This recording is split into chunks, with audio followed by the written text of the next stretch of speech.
Historic week for stock markets. घरेलू ही नहीं, ग्लोबल मार्केट्स में भी ऐसी तेजी महीनों और सालों के बाद देखी गई। और ट्रिगर्स की बात करें तो सारे ट्रिगर्स बाजार के फेवर में थे। तो ऐसे में ट्रिगर्स और अगले हफ्ते के आउटलुक पर नजर डालना तो बनता है। हेलो, मैं हूं Talika and you are watching market wrap on Zee business.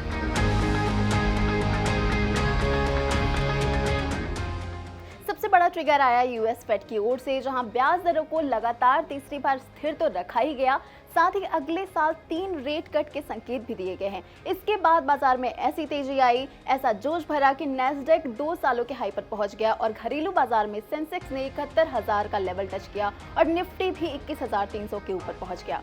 इस हफ्ते 4 सेंट्रल बैंकों की पॉलिसी मीटिंग रही, जिसमें ब्याज दरों को स्थिर रखा गया और इससे ग्लोबल मार्केट में तगड़ी खरीदारी दिखी और भारतीय बाजारों ने नया इतिहास रचा।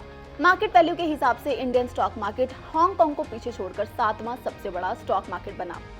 इस हफ्ते महंगाई के भी आंकड़े आए। अमेरिका और भारत दोनों में इन्फ्लेशन घटा है, जिससे बाजार में पॉजिटिव सेंटिमेंट देखने को मिला। अमेरिका में रोजगार डेटा से भी बाजार को सपोर्ट मिला।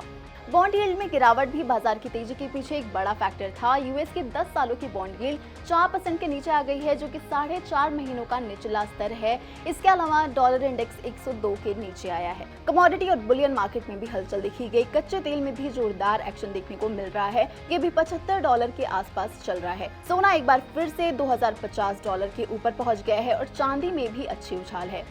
अगले हफ्ते के आउटलुक में भी ग्लोबल मार्केट्स बड़ा फैक्टर रहेंगे। यूएस मार्केट्स में तेजी का असर अभी बरकरार रहता है या नहीं, और बाजार में खरीदारी सस्टेन कर पाती है या नहीं, और बॉन्ड यील्ड और डॉलर इंडेक्स में गिरावट भी एक बड़ा ट्रिगर रहेगा बाजार के लिए। तो इन प्राइमरी ट्रिगर्स और बाजार की दूसरी हलचल पर रहेगी हमारी नजर। आज के लिए इतना ही। बाकी बिजनेस और बाजार की दूसरी खबरों के लिए देखते रहें जी बिजनेस।